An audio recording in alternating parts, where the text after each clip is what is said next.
So this video is roughly, it's actually a little over a month old, but I want to look at it because we have been talking a lot about some of the games that are coming in Q1. Games like Kingdom Come Deliverance 2 coming early February, Civ 7, Monster Hunter Wilds. Early in March, we get Split Fiction, which is the new game from Hazelight, the guys that did It Takes Two, previous Game of the Year winners. So definitely something to pay attention to. We talked about all these. One that we've not really circled back to in a month and a half, 2 months is Avowed. Kind of the elephant in the room right now because it sits in a weird spot. Like, for a lot of this, it's pretty clear to see where the competition is going to lie. Like if we have our little timeline sketched out and like February 4th, so 4th is KCD2. Whoa, my God. KCD2. And then a little while later, we have like Avowed, we have AC Shadows, and then we have Monster Hunter over here, and we have the Pirate Yakuza game, and there's just a bunch of stuff. Civ 7, there's a bunch of games in here. And for some of them, I think we can guesstimate where they're gonna land. Like Monster Hunter is gonna be massive. Monster Hunter is gonna break records and make millions and millions and millions of dollars. Like Monster Hunter is gonna be huge. We all know it. We're all gonna play it because it's gonna be awesome, I'm sure. Assassin's Creed, even when AC doesn't do that well, it still does big numbers. Even like AC Mirage moved like 5 million copies in the first month or two. It does like, it does crazy numbers very, very quickly. But where Shadows lands, it's up in the air, but I think it does better than some like rage baiter types are probably expecting. I think some people are like, oh, it's gonna flop totally. Like it's gonna still move millions of copies. The question is how many millions, because they need many millions of copies moved. AC is just a big franchise. It just is. Whether that means it's a success compared to Ubisoft's expectations is a separate question entirely. Like they spent so much on Shadows, they could be in a spot where they could still sell like 5 million copies, 7 million copies, and it could still be considered a failure because of how expensive that is. So that's something that could still be up in the air. But when we compare it to the competition, I think it still sells many, many copies. That brings us to like KCD2 and Avowed. I don't think Civ 7 is competing with KCD, Avowed, or Shadows. I think it's its own thing. The RTS fans, like they're in a separate bubble. So I think that'll do well regardless. But then you're looking at KCD versus Avowed. And I think KCD is going to pop off in comparison. And so that puts Avowed in this weird middle spot where it's launching between some behemoths. And I don't know why they don't just delay it, frankly. But I've not played it. I have not done any of the previews.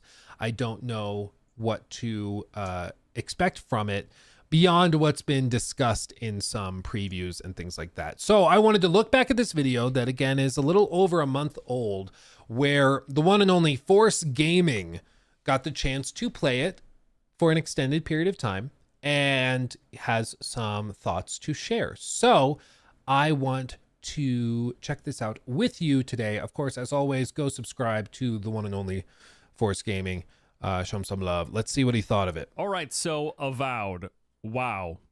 Just wow. I didn't really have many expectations going into this one. From the little gameplay footage that I'd seen over the years, nothing about the game was really hooking me or leaving me with much anticipation. But man, after playing this game, it's an entirely different story. This feels like a condensed, more jam-packed take on Skyrim. Imagine if you took Skyrim and put it in one of those vacuum seal bags. You just sucked all the air out and squished everything together. That's what Avowed is like.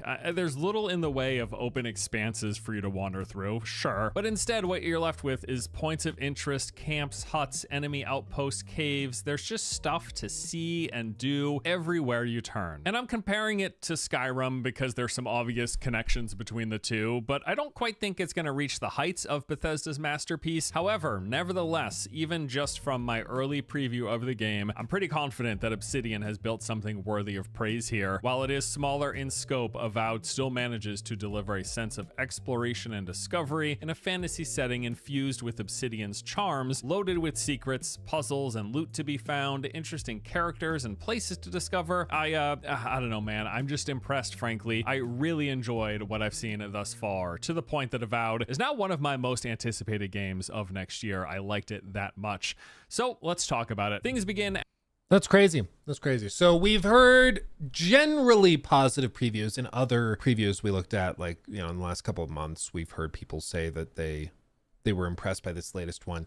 When we looked at the IGN preview from Destin, he was discussing how, like, there are some little tidbits that are frustrating, like companions, for example, do the same thing where, like, they solve puzzles for you before you even try. And there's some issues like that with constant attempts at witty banter and, you know, some things that can be frustrating. But on the whole, it seems like people are generally fairly impressed.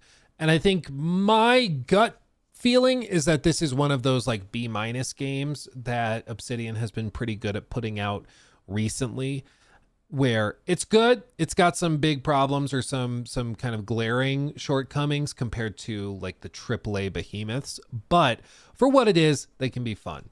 There's obviously some other like extenuating circumstances with like the art director, which I'm sure people are either already mentioning in chat or will mention in the comments when this goes up as a clip. I guess to address that, basically there's like an art director who said, or like the art director who said that he doesn't want to hire crusty old white guys, were his words, and he doesn't want to, or he wants to replace white employees with more diverse employees and things. Stuff that I thought if you just admitted to, you'd be fired for, like admitting that you're not going to hire people based on their race or age. Like, I thought that was illegal, but apparently you can do that and not just not face a lawsuit, but also apparently keep your job and be fine. So I think that those comments are disgraceful, but at the same time, I didn't think it was fair to try and cancel Black Myth Wukong over some of the cringy and at times probably mistranslated, but still cringy statements from some individual developers. I thought it was unfair to like cancel an entire game because of what one prick was saying. And in this case, I think it's a similar vibe. I don't think it's fair to like cancel the whole game or boycott the whole game because one a-hole said something insane. I hope the people who suffered as a result of this guy's policies file a lawsuit against him, because you will win and you will never have to work again in your life. I'm just telling you right now, like what he publicly said is like a lawyer's wet dream. Okay. Like there is so much meat on the table for a lawyer to go at. Call someone. Okay. If you applied for a job and you didn't get it and you're white, I'm telling you, call someone. It's so clear cut. It's crazy. But anyway, all of that set aside, if we're just looking at the game for what it is, I think there's a lot of progress that has been made. The original previews and stuff looked really clunky. They've gotten way better. I think the combat's gotten way better. Funnily enough, my one problem with Avowed, like big problem I've had since this latest set of reveals, has been the art direction, which is kind of funny that like the guy in charge of the art direction ends up being the toxic prick that like is thrusting his entire game and company into scandal, which is like a little funny because the original trailer was this like really cool, dark and gritty thing. I got so excited when I saw this super dark vibe. I was like, this is what I want, a dark fantasy game from Obsidian. Hells yeah. We saw this, and this is like how they end it. I'm all in for it. What we actually ended up getting was very, very different. When they dropped the gameplay reveal, it's like super colorful and artsy. So funnily enough, like the thing I like least about the game is what that guy worked on, and is like his thing is the art direction. So I find it a little funny that he's the problem in more ways than one. But having said that, the previews looking at the game for what the game is have been generally pretty positive. It is a condensed thing. It's kind of like the Outer Worlds being a much more condensed sci-fi RPG. That's probably what this is. What we get is some purple fantasy again. Dude, I don't know what the deal is with the purple crystals, purple fantasy thing. Like every game is doing this. Even Suicide Squad, pop the purple zits. It's really weird. Avowed still manages to deliver a sense of exploration and discovery in a fantasy setting infused with Obsidian. Why didn't people sue the art director? They might be. It just takes months to set up a lawsuit. Like, I've had some legal proceedings, not lawsuits against people like this. I mean, nothing like this, but just to file like a handful of paperwork, you'd be surprised at how long it takes, because the lawyers want to make sure all their ducks are in a row before they knock over that first domino. So there could be something in the works and it's just going to get dropped. Like, who knows, maybe they're going to time it right as Avowed is about to launch, so all the media attention is on it. Maybe that's what they do. I don't know. Charms, loaded with secrets, puzzles, and loot to be found, interesting characters and places to discover. All that much. So let's talk about it. Let's talk about it. Begin as per usual at character creation, although unfortunately for whatever reason they didn't let us record the intro to the game, maybe due to spoilers, I'm not exactly sure, but all of the expected stuff is here. You're going to select your character's appearance from a wide range of options, including the godlike features that you want on your face, which ties directly into the narrative. We'll get to that. You also pick your background, which determines your starting weapons and unlocks certain dialogue options, and then after a brief tutorial introducing you to the basics, you arrive at the docks of the first playable open world zone, which are the Dawnlands. And here you will immediately meet a few new characters who then lay the groundwork of the game's story, which is you are playing as a dying breed of god-touched beings, and you specifically have been sent on this mission to help the people of the living lands. Help them with what exactly? Well, there's a mysterious plague that's been spreading, wreaking havoc on the people, creatures, and environment. Your goal is to solve the mystery of that plague, helping however you can, while also dealing with these magical crystals that whisper to you from time to time as you play through the game. And there's also the fact that you stick out like a sore thumb. Most people think that the god-touched beings are a thing of the past, yet here you are, a bit of a fish out of water, but you're in good company as there are literal fish out of water people walking around these lands as well. Whoa. Use the fish word. I didn't realize it was that kind of video, but oops. No, I love water. I love boats in general. So if there's any naval component to this, I'm a giddy little fella. I'll tell you what. Of them acts as your companion. And that's about all I will say for the story stuff. I will add though, I have quite liked most of the characters I've come across. Story and narrative and dialogue stuff at the bottom of the barrel in terms of things that pull me into a lot of these games, even fantasy RPGs that are dialogue heavy. I'm more about the world building and the immersion and storytelling through exploration and doing stuff. But nevertheless, I've liked what I've seen. Does anyone know what Forrest thinks of like Kingdom Come? Because if that's the kind of stuff he cares about that makes the difference for him, I mean, Kingdom Come is going to be like his bread and butter, I'm sure. Like, I think that's going to be his thing, because that's where that game also, the original, really excels. But yeah, it's, again, I think they're very capable of, like, Obsidian's very good in general, but like, I just don't like the art style, man. Here, like, I've quite enjoyed these characters. The game does include the expected dialogue options, with the majority of the quest and interactable NPCs giving you multiple responses or questions that you can ask them throughout. Lots of personality. Isn't it crazy though that their cutscene system and their dialogue system is way better than Starfield's? Like, even just these dynamic camera movements, they're really simple. It's not on the level of what The Witcher 3 does or what AC Odyssey did or any of those, but just this dynamic camera placement stuff is already like way better than just the straight on raw conversation thing that Starfield did.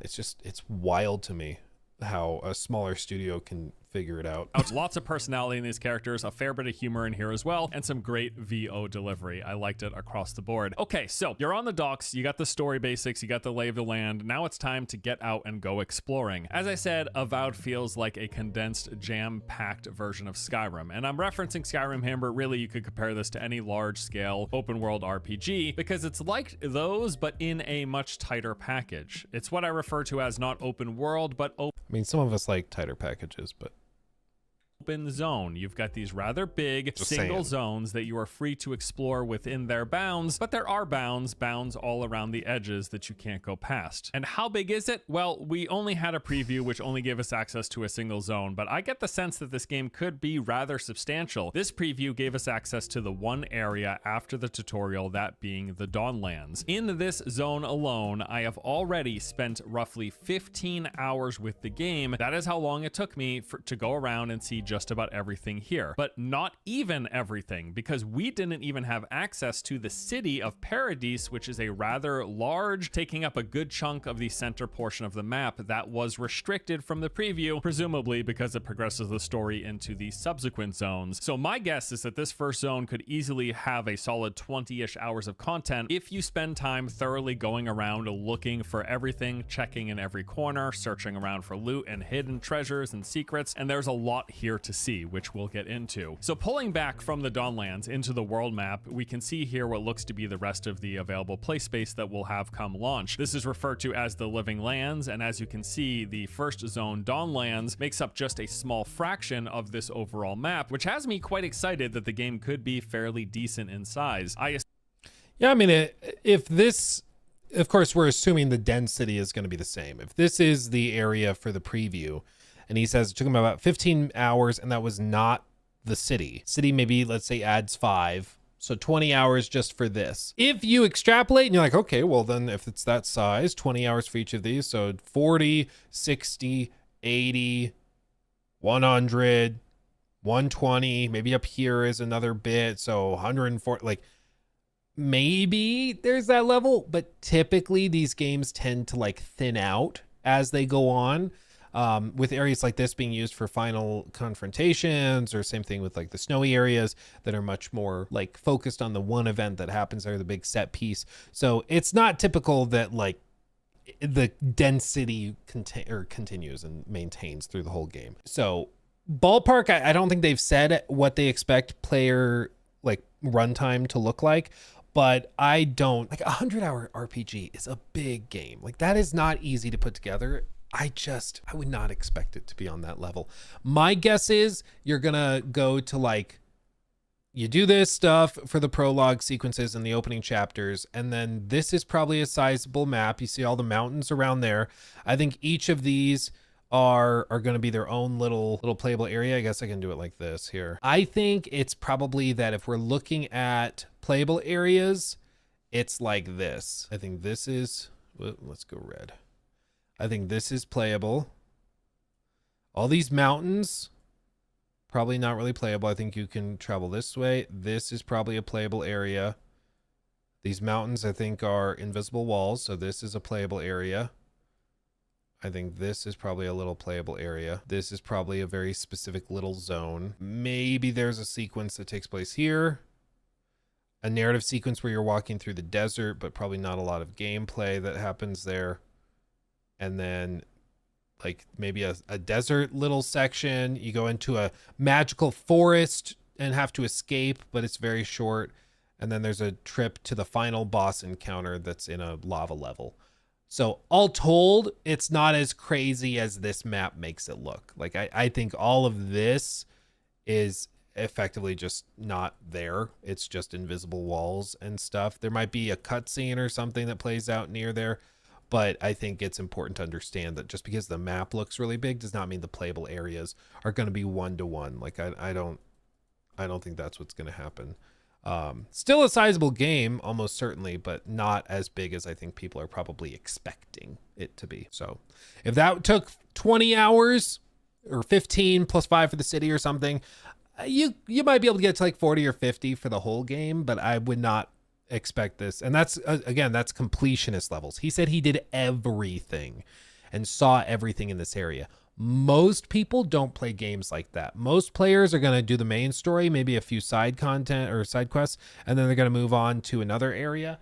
I think that's typically how most people play. And so I would not expect them to do it that differently. Assume that there's going to be at least 4 to 5 zones in total based on what we're seeing here and the number of sections that have fairly detailed sketches to them, similar to the Dawnlands. But that is just a guess right now. Either way, if the first zone is any indication, this game could be pretty big because again, I'm guessing if you're really thorough, like completionist style, you got like 15 to 20 hours of content just in that first zone. There's a lot there. Okay. What I want to know, and maybe if you guys know from other preview videos you might have seen, did anybody make like a beeline? Does anyone say what it is if you're just doing main story stuff? So if it's 15 hours, like this is the difference. If it's 15 hours completionist doing everything, but it's like 90 minutes for a rushed mode, like just doing main story stuff, then that tells us what the spread is between side content and main content. But if it's like still 10 hours of main stuff and then there's like 5 hours of side quests, that gives you a different idea of the balance of all of it. Outer Worlds is like 10 hours if you rush it, I think. Yeah, Outer Worlds is, but my interpretation is that this is, I think they've said this is like a little bit bigger than that, but I could be wrong. They might have been saying that about, I think Outer Worlds 2 is supposed to be twice as big as Outer Worlds 1. It's the Veilguard template. Oh God. Okay, so back to the Dawnlands. You have just arrived. You're at the docks. You meet the characters. You've got your companion. The main story quest has been laid out. You got some stuff to go investigate. What's next? Well, it's time to start doing the open zone exploration action RPG things. You're going to be looking for loot, talking to NPCs, and picking fights with the local bandits, lizards, skeletons, and spiders, all of which there's plenty of all around. This game is dense with points of interest and places to see. I mean, you are practically tripping into new POIs everywhere you walk. I counted 35 named areas in total in the Dawnlands alone. Now, I'm not going to walk you through each and every one, but I will highlight some of my favorites. After exploring the first major town, which I spent a good 30 to 60 minutes in, going around, picking up all my quests, interacting with the vendors, rooting in corners and in buildings, and going up scaffolding, looking for hidden treasure, which there was a lot of. After that, I then set out west of town and discovered this lighthouse. There were some notes outside that hinted at the thing being haunted. Scaling the scaffolding around its exterior rewarded me with a bunch of loot, including these unique move speed enhancing boots, and I found a treasure map that sketched out the location of some even more valuable loot. I later found that treasure, by the way, using the visual guide of the map marking its location, and I love when games do this. They give you a Yeah, I will also say I freaking love this stuff. Was it Red Dead that had the quest line with all the sketches, or am I thinking of a different game? They had like a whole quest line just with sketches. Was it the serial killer quest line? And like they also did the treasure maps. Yeah, Hogwarts also did it. There's a bunch of games that do this, and I think that any gameplay system or setup that that encourages you to interact with other gameplay elements is good. Like you should have ways to tie different things together. That's why I hate games that overly rely on like the mini map or on the quest markers and stuff, where it's just, oh yeah, we could do this. We could, or we could just go in here and like just put a little yellow diamond over top, and that'll tell players where to go. Right here we put a little yellow diamond, and that will tell players that this is where the objective is. No, don't do that. This is way cooler. If you give me a map and then I have to go explore the level and find where this thing is, that's awesome. I love that. Screw the yellow diamond. I'm so sick of game companies thinking people are too stupid to figure stuff like this out. This is not that complicated. People can figure this out. I love this kind of thing. This is cool. Sketch of the surrounding landscape and landmarks, and then Xing the spot where the treasure can be found, and you just kind of got to figure it out as you're moving through the world. I figured it out. I found the treasure. Wasn't super hard, but again, I like when they do this instead of just placing the pin on your map. Leaving the lighthouse, following the coast to the north into the Fractured Shore area led me to Dehennigan's cottage. Now, I had already spoken to the owner of this building back in town. She told me that her house had been overrun by these Zorups, which are basically like these big lizard people, and she was right. They had set up camp all around the rock islands leading towards her home, with even more found inside. I cleared the cottage, but something didn't quite seem right with a painting on the wall depicting lizard people holding. Dude, I'm such a toddler. I saw this lizard sketch with like the legs. I understand this is the leg and this is its other leg and then this is a tail, but my brain saw it as leg. I was like, wow, they're just drawing that. What? I'm such a I'm 11 years old. I can't be trusted. On the with wall depicting this. lizard people holding hands and dancing with humans. Seems like there's something more to this, and there was in fact, but I won't spoil it. Fast forward, after a bit more exploration, managing around with loot and doing my inventory and hanging out and chatting with my companion, I then stumbled across this old fisherman's hut with a note inside warning us to avoid a nearby cave as something dangerous was lurking inside. So of course I immediately seek out that cave. I kind of wish games would do this where they tell you like, don't go to this cave. It's haunted. You're going to die. And then it's just like, if you go there, you will die. Like we told you, like there is no cool boss there. There's no cool loot. Like, no, it's just a level 999 enemy and you will die. Like I kind of wish games would just troll players a little bit more with that stuff. I understand it would probably frustrate us, but I love the idea of just taking player expectations and like it's players when we play games, like we have certain things that we just expect, like, oh, if you tell me there's a monster there and I'm gonna surely die there, okay, that just means there's a boss there and there's gonna be cool loot. I like the idea of shaking up, and sometimes it's like, no, straight up, like you're gonna die. Yeah, God of War, where you jump off the path, or Witcher 3: The Unseen Elder. Yeah, little things like that. I think it's so cool. I just love flipping it like that. Like with that mountain turtle boss in level 99 boss in Final Fantasy 15. Yeah, just little things like that to just take your expectation and flip it. Yeah, players will take it as a challenge. Absolutely, they will, where they'll hit that and they're like, oh, so and maybe you do give it incredible loot if they can do it. Just like the pants of godhood, and it just turns you into a god. You just permanently have 10x health or something, but you have to defeat this boss that is nigh impossible. And you just make it understood. They're like, yep, that's what it is.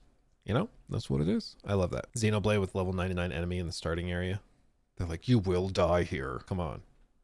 Cave, finding one right around the corner, stepping inside of the ruinous caverns, I was then introduced to my very first dungeon. There's many of these scattered throughout the game, presumably. I have already found 3 in this first zone. This one was a cave system chock full of spiders. Traversing deeper inside eventually led me to my first real boss encounter against a rather large spider queen. This was a pretty tough fight, actually. I ended up dying during it in attempt number 2. The spider queen was dead, and I was rewarded with a new unique armor piece as a result, which I think I'm still Spider wearing. got that Popeyes forearms. I mean, the other thing is, I don't think he says, yeah, he doesn't say specifically how he previewed this, unless I just totally blanked out when he did explain it. But like typically they do these things through remote play, but he has 20 hours, which is a lot for a remote access thing. Did they just send him a preview build to play? Like that is a sign of confidence if that's true. That's wild if that's what it is. That's really, really cool. Was rewarded with a look at those Popeye forearms on the spider, man. Unique armor piece as a result, which I think I'm still wearing 15 plus hours later. There's also an old cemetery that's being ransacked by grave robbers. There's abandoned ruins full of booby traps, ghosts with some valuable treasure up top. There's a massive subterranean temple that's loaded with enemies, puzzles, bosses, a nefarious NPC who's got some ulterior motives, and a shrine to one of the old gods. And that is just 6 of the, count them, 35 named points of interest in the Dawnlands alone. Like I said, there's a lot here. You are practically tripping over interesting locations at every turn. And as you've probably noticed as well in the footage you've seen thus far, the game leans heavily into thoroughly exploring these places. There's stuff to find everywhere. While you're moving through the world, you're gonna see in every corner these winding paths, ledges and scaffolding to climb, hidden rooms that you gotta try to figure your way into, and all of these inevitably lead to something, some valuable loot or treasure chest or unique item. And they give you a ton of reasons to check in every corner and around every bit of this environment for that very reason. Just about everywhere you look where you think there might be something, there's probably something, including behind quite a few waterfalls. Make sure you're checking back there. You can mantle onto most everything in the environment. There are a few exceptions, some buildings and some mountainous areas you can't, and then all around the parameter of the mountainous region on the edge of the zone, you can't go up that, but everything within it is pretty much free reign. The world is chock full of breakables, including many different different contextual barriers that you can do something to bypass. You've got basic breakable objects like crate and barrels, which you'll sometimes find resources, currency, or consumables inside. But then you've got things like weak walls that can be blown open or smashed through with certain heavy hitting attacks or charges. There are webs and other organic type barriers that can be burned through. There are grates that can be frozen to weaken their integrity, and which then allows you to break them. You can freely swim in any of the bodies of water. Many times you're going to find resources, chests, or even hidden caves underneath some of these locations. You can even freeze water anywhere, which creates a temporary platform. You're going to find things like these rock formations out in the ocean that can only be accessed this way, and a lot of these formations have some loot. So you want to freeze, make your pad, jump up, collect the loot. There are special generators. What is this? Gameplay systems that interact with the environment. It's unbelievable. I like this. I like this. This is all good.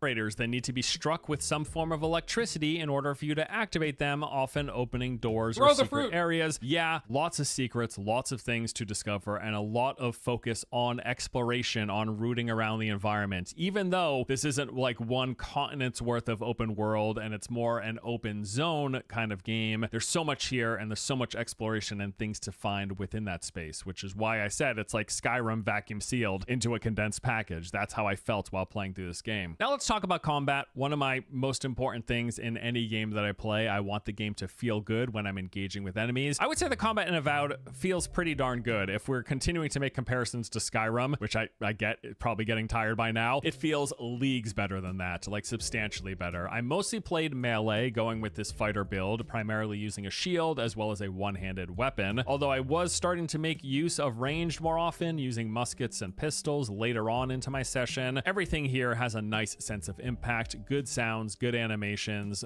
enemies responding to being struck. All around, I think the combat felt good. You've got basic attacks as well as heavy variations. You can block, dodge, and parry, and the whole combat dance revolves around balancing your attack cadence to manage a stamina meter that you don't want to overcommit because then you'll be drained. So it's all about dealing some damage, then avoiding enemy attacks by either blocking, dodging, or parrying, and then doing a counter, all while trying to make sure you do not deplete your stamina because that puts you out of commission waiting for its recovery. Enemies have some sort of a stagger bar as well. You build this up, and when it's full, any attack you perform will then give a big, heavy damage dealing combo. Crouching will put you into stealth, which allows you to perform sneak attacks from behind if you remain undetected. The game's got a built-in self-revive called Second Wind. Basically, you can use this once per fight as it's on a big cooldown, but it gives you a second opportunity. Your primary resource is this thing called Essence. It is spent whenever you cast special abilities or spells. If you're playing like a caster class, they do have mages in this game. For me, my main spell that I was using this on was Charge. Essence can be refilled with consumables, but then also when you kill enemies, they'll drop these little small orbs that give you a small amount of essence as well. And also in combat, you have access to a radial menu. You can pull it up, it will pause the game, and then this lets you select certain abilities. You can consume potions or other consumables like food and essence restoring ones that give you buffs. There are throwables like grenades and different elemental ones, and then some of your companion abilities are in here as well, because yes, it is crazy how it, like, the combat does just look like an overhauled, more modern version of Skyrim's combat. I'm sorry, I did him dirty with that freeze frame.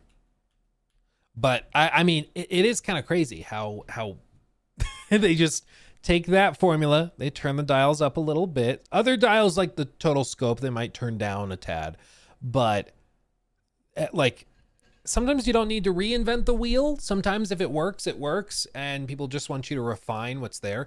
I think or studios like FromSoft, or the guys that do the Yakuza games, those guys, or Atlas with Persona/Metaphor, like, they show that you don't need to reinvent the wheel every time. You can just take the formula you did last time, polish it up, refine it a little bit more, and people will still eat it up and love it, as long as you're making steps forward and progressing. You know, you just gotta RGG, thank you.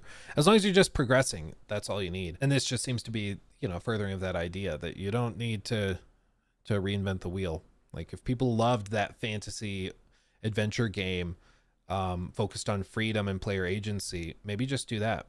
As mentioned, you do have a companion. The game basically gives you one right at the start after arriving at the docks in the first main town. His name is Kai. He's got a backstory and all that, but in terms of combat, he's got a few useful skills where he can engage with and stun enemies. He can apply burning debuffs and quite a few other things. Now, other than helping in combat, he's also going to chime in with little quips now and then. You're going to build a relationship over time. The game has a whole camping system where you can do some managing and progression stuff, but also talk with your companions. Now, I do assume that there's going to be other companions as well that you unlock later on in the game, but with all my time in the first zone, Kai was the only one that I ever came across. As you've seen in the footage, there's quite a variety of the typical fantasy enemies that you're going to be fighting. You're going to see bandits, you're going to see the Zorops, those lizard people. There are spiders, you got skeletons, Whoa! you got ghosts, you got lizard people.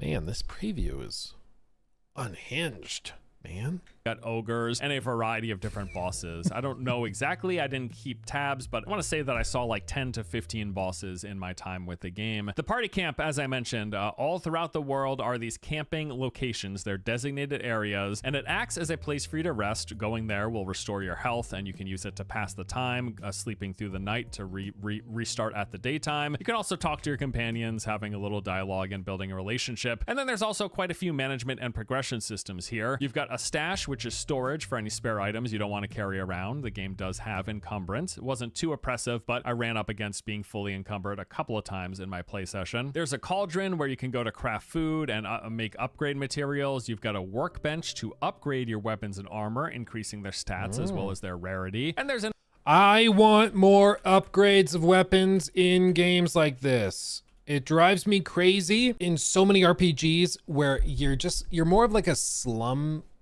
or more of a junk dealer, you know, where you just go and you find some garbage and then you sell that garbage to buy a good weapon. You use it for a little while and then you find a better weapon and you scrap that one, and then you sell those parts or use those parts to craft a new sword that you scrap an hour later. Like, I personally like the way that like Sekiro will handle it, where you have your sword and you can upgrade, you can do things like that to enhance it. But fundamentally, like, you're not reinventing yourself every 20 minutes. I know some people love that. Some people love the inventory management side of it, the idea that they constantly are getting like the new sword that's just a little bit better. But even just like, you remember in The Witcher 3, the freaking shovel thing in Hearts of Stone? Shovel. I don't remember the full name of it. The Caretaker's Spade. This thing is so freaking cool. It's a secondary steel weapon that you take from the Caretaker after you defeat him. You remember this dude without the face? This dude who's like digging the graves and stuff? Yeah, this guy. Remember him? And he gives you, well, he drops, he doesn't give it to you. To be clear, he didn't want to give it to you. But he drops the spade, and it is a really solid weapon. Like, upon landing a successful attack on an enemy, this weapon heals Geralt for 10% of the damage inflicted. Flashes of green energy accompany strikes. So not even kills. Other weapons have healing on kill, but they don't even have like, this is a very good weapon. But if you move directly onto Hearts of Stone, it's just like, okay, well, I guess you gotta scrap it. And that drives me crazy. Like, I'd rather have something that I can continue to use. Yeah, you can't apply oils to it. I can kind of get that. That might break it too much. And it also can't be displayed in Corvo Bianco for some reason. I still don't know why. Even though, like, this is probably my favorite singular weapon in the entire game, you can't display it. It's really weird. It's really odd.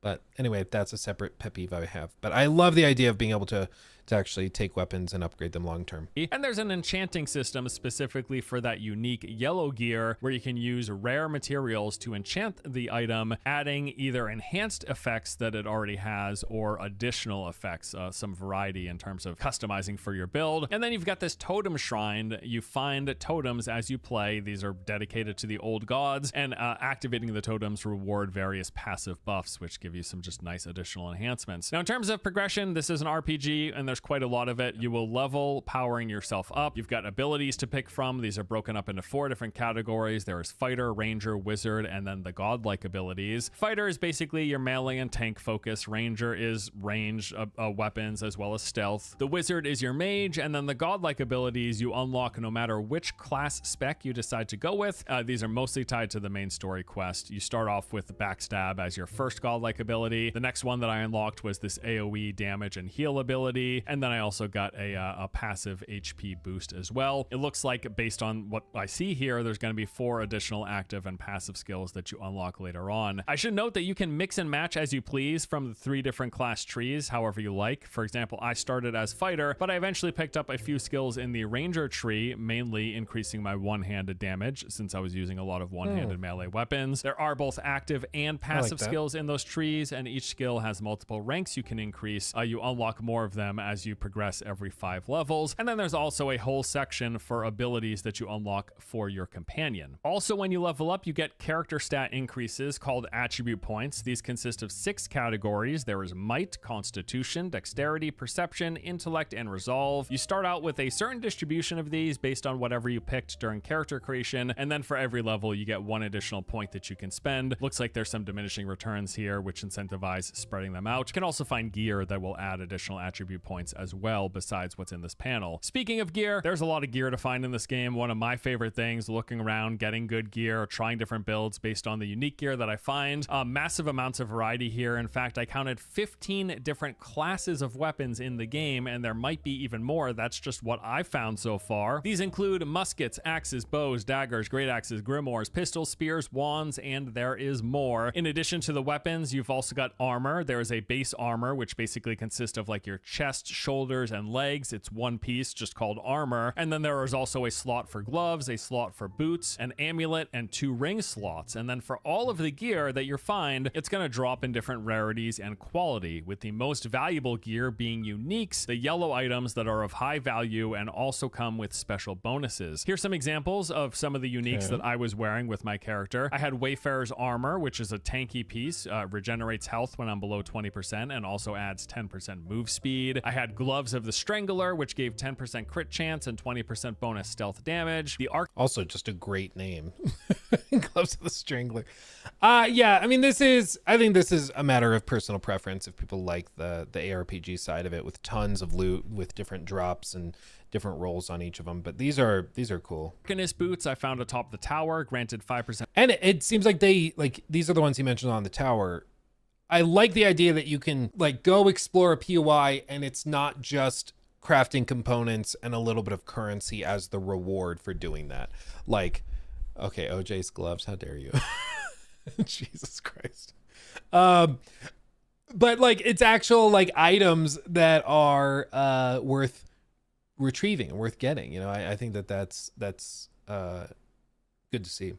Bonus healing and 10% move Justify speed. the I found the exploration, title ring, which made it so that I would regenerate health whenever standing in water. The Vindictive Band, which gave critical hits, making them deal poison damage. My one-handed sword was last light of the day. Killing enemies with it would restore 3% of my health, and then hits also deal fire damage. And then my shield, Wind and Wave, added 10% move speed as well as giving me frost resist. And those are just some of the uniques that I was using for my build towards the end of my playtime. There were many more that I found. I want to say I found like 15 to 20 uniques in my time playing the game, but that's just the stuff there that I was wearing. Items are going to be dropping all over the place. You'll find them in chests. You will find them on corpses. You will find them on enemies that you kill. You're going to get a lot of different types of weapons. You'll see many stacks of like a one-handed common sword, and you can choose to either store those, sell them, or break them down for crafting resources. And all of that gear can be ranked up and enchanted as well, making it stronger, moving it through the tiers, increasing its quality and rarity. Okay, so that is the recap. Let's go on to my thoughts of the game thus far. In general, as I covered at the top, I really like what I've seen of Avowed. I'm thoroughly enjoying this game. The amount of detail packed into every corner of the world. I love the loot. I love finding yellow unique gear with the bonus stats.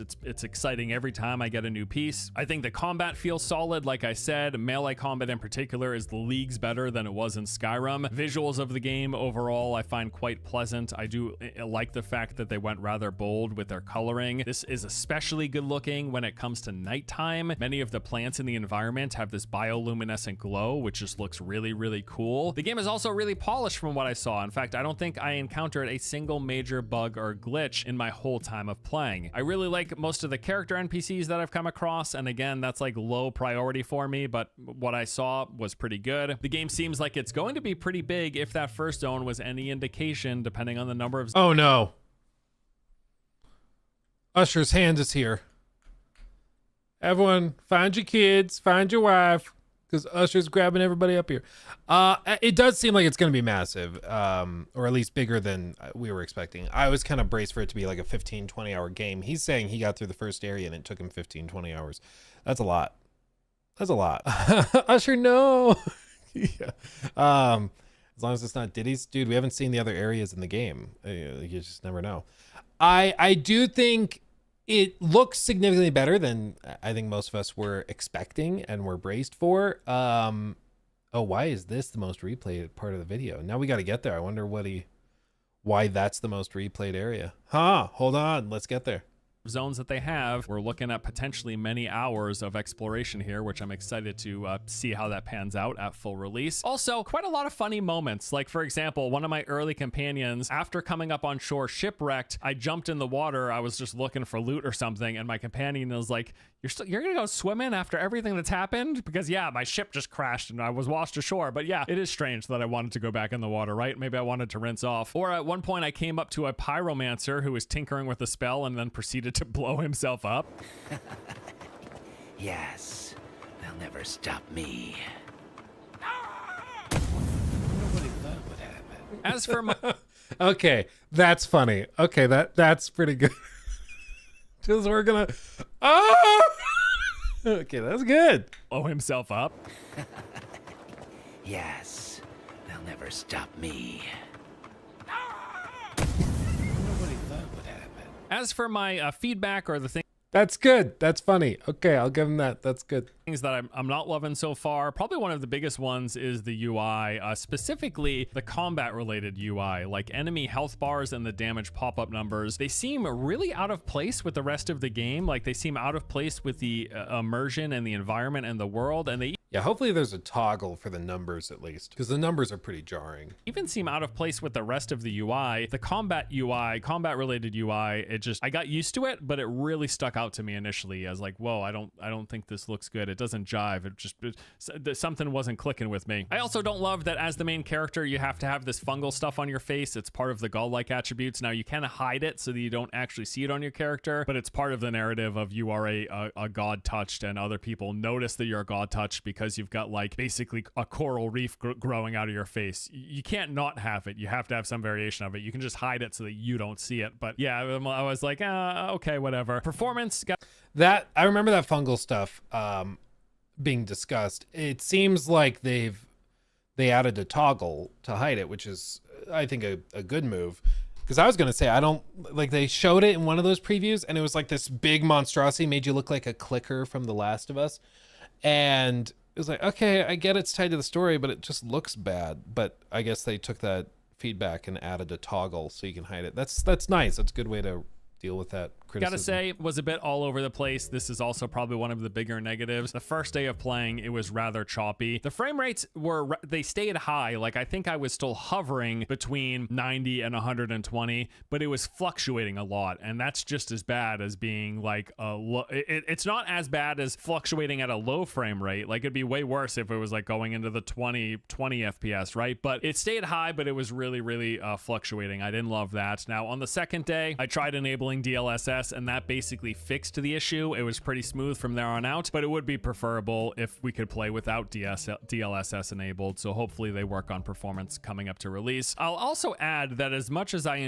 really enjoy exploring in the play space, the world does feel a little static. It is densely packed with points of interest, but it's also kind of light on enemies. There will be some locations, some of the points of interest, and specifically the dungeons will have rather large groups, and there are some enemy camps that are pretty highly dense in number of enemies. enemies, but the spaces in between and a lot of the smaller points of interest are pretty much empty. I would love to see more enemy density, even if it was just an option. Like maybe the higher difficulty increases the number of enemies. Speaking of which, there are difficulties. I played on hard. There was one more difficulty right above that. Maybe I'll try that at release. And another note in the dislikes or the cons would be that the game is pretty darn handholdy. The puzzles have all been very easy. The traversal locations are quite obvious. Any climbable area will either have ropes hanging from it or have some sort of paint on them. Even the loot and treasure is pretty easy to find because it all makes this kind of glittery, glistening sound, so you really can't miss the fact that there's loot hidden somewhere. It's just a matter of figuring out how to get to it. And even all the objectives and the things that you can pick up, they're all glowing. Now, I think some of the stuff you can...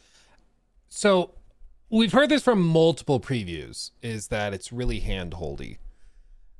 Like the rope hanging from vaultable things, like I understand it. I prefer rope over like the gigantic neon yellow paint personally. Like I'd rather the rope than that, but this is a weird trend in the gaming industry to just assume players are really, really stupid. And I don't know why it's a thing. I think it's done in the pursuit of accessibility, which is fine. Like I'm all down for making more games more playable for more people, but I think the way you should do it is just give a toggle. Give a damn toggle. They did that with frickin' like even Indiana Jones. When you're doing a puzzle, if you need a clue, you take a picture of the puzzle and then it gives you a little clue if you want it. Easy fix. Do it that way. If players need the hint or need help, offer it, have the option, but don't build it in by default. Like the companion spoiling puzzles or spoiling a cool thing that's hidden in the environment before you've seen it. Like that stuff sucks. Can turn off in the settings, so it would make it less handholdy if you wanted to be more immersed in the world and not have highlighted objects. Or I don't know if you can disable the treasures making a glistening sound, but I just wanted to point out there isn't much brain power required for exploring the space or for finding secrets, but there are still secrets and exploration to be had. It's just pretty straightforward, if that makes any sense. But even with those negatives accounted for, overall, man, I really like Avowed. Like, I am so pumped. Yes, it's one of my most anticipated games now of 2025 after just playing this intro. Loved what I saw, loved the open world, loved the combat, loved the exploration, loved the character building, loved the points of interest, loved it as an RPG. Just so much I loved across the board. I think this game is great, and I cannot wait for its full release. Really keen on this. All right, well, that about does it for my Well, sweet. Well done, Mr. Force Gaming. Again, go give him a sub. He puts out tons of good stuff. But there's some common threads with a lot of the critiques that were brought up that we've heard in others. Like, again, the one from Destin through IGN, bringing up stuff like the issues with hand-holding stuff, companions solving puzzles for you ahead of time, the puzzles not being very difficult to begin with. All of that stuff is just frustrating. Personally, for me, I would prefer it if they treated us like we were smart and they gave options for people who needed a little extra help. But it's this new trend in gaming where everybody just assumes everybody needs like a little bit of help because puzzles are hard. It's like, no, let me think about it. It's one of the things, like, if a puzzle doesn't require thought to solve, it's not a puzzle. Okay. Puzzles should make you think. Puzzles should give you some pause. And if it's a good puzzle, it probably is one where you're going to work on it and then go, okay, let's think about this. Okay, let's do this. Okay, let's try that. That's what a puzzle is, okay? Like the stupid thing where it's like, oh, you pull this lever and then you pull this lever and then you see this box move and you push the box and then you pull the lever. That's not a puzzle. That's tedium. That's something else. That's busy work. It's not a puzzle. But granted, again, that's just a personal frustration of mine with a lot of these modern games. But with all of this said, going back to what we initially were saying, which was, where does Avowed fit into the lineup in February? I think my stance is still in the same spot. I personally feel that this doesn't, even if it's as good as Forrest is suggesting from his preview, which it could end up being even better than his preview, could end up being worse, but I think it still probably doesn't beat out Kingdom Come. I think for better or worse, a lot more media will be on AC Shadows.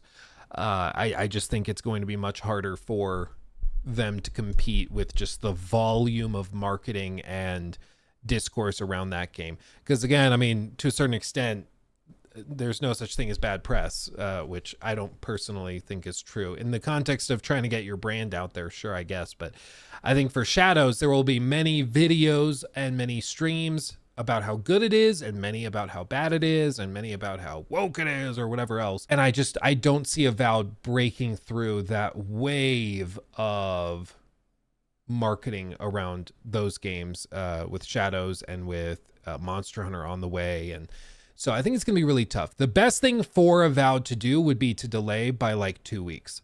If they delayed by 2 weeks, I think they'd be set. Because personally, I'm going to just be real with you. I think I'm probably playing Kingdom Come for a solid 2 weeks, and then jumping into Shadows for 2 weeks, and then Monster Hunter for a week and a half, 2 weeks, play Split Fiction real quick, and then go back to Monster Hunter. And then they probably launch the Switch 2. Like, realistically, even if Avowed is pretty good, I probably don't get to it until like July or August. And I think a lot of people are in the same boat. Whereas if they delayed it into late March, I think it could actually stand a chance. But it's going to be tricky, I think, for them to thread that needle where they are right now. Perhaps Microsoft doesn't care, though. And that's one thing Jor kind of alluded to on our podcast last week, which was just that, like, for Xbox, it's more about having the game release in this time period, having a game release during this time period, because then at least they can be like, see, your subscription is justified. Please don't cancel. And then they just move on to the next release in April and the next release in May. For them, they don't care that much about this specific game blowing up and having the best possible chance. Because let's be real, they'll launch it on Game Pass. It'll be up there for a few months. They're going to bring it to PlayStation 5 in 6 months, and then they're just going to bounce it forward from there. Avowed will be a 6.5 to 7 out of 10. Well, I guess let's do this now. Let's do this. I'm going to do a poll, and I want to know what your guess is for the Metacritic. Make sense? Make sense? Create poll. Copy the link. I'll put it in the chats. This audience or reviewers? This is the Metacritic. This is, what is the Metacritic prediction? What are we expecting the final review score aggregator Metacritic to put it at? My personal guess, I think it might land at like 80 to 81, according to this preview. Might drop lower, but 80 to 81, I think, would be a solid score. It's giving me that like B- vibe, where I'm guessing the puzzles are going to be really stupid. I think the game's narrative is probably gonna get really rushed towards the end. I'm guessing the later levels are nowhere near as dense. I'm guessing they're going to be much thinner. All of that is fine for the type of game this is, but I think if people are expecting it to maintain the same density and quality level as early in the game, it probably starts to thin out. Maybe it blows us away and it ends up being like that 95, 96 Metacritic score. I think we'd all be surprised by that, but that would be great if they could achieve that. But it looks like you guys are in the similar vein. B-, the vast majority, about 75% of you guys, well, about 70%, are guessing that this lands somewhere between 84 and 75. About 70% of you. If we also go all the way down to 70, it's a solid like 80% of you guys think it's between 84 and 70. Which, to be clear, that's not a bad Metacritic score. Like, that is still considered good. You know, probably, especially on Game Pass, probably still worth downloading. But is that enough to beat out like Kingdom Come or Monster Hunter? Personally, I don't think so. Again, best thing for Avowed would be like a 2-week delay, 2-3 week delay. Do that. Maybe not 2, because then you're just going to be right up next to Monster Hunter. So let's say 3 to 4 week delay. Do that. I think you'll be much happier. You'll have your own breathing room. People can play it, have a good time. But I swear to God, if you launch right next to some of these other behemoths, it will be overshadowed hardcore. How does it fare against Fable? I feel like Fable will just cancel this game out altogether. No, I think they are fundamentally different games. Like Fable, I take as being much more of like an adventure like a cinematic adventure game, not like a serious attempt at an RPG. I think it'll be between 75 and 79 just because it looks mediocre and cookie cutter as hell. I would guess, like, I think again, this is a really good game for a Game Pass, because I think a lot of people would normally be like, but being on Game Pass, like, I'm going to download it and try it, even if the reviews are like C+ or whatever, you know? He took my thing. Red flag.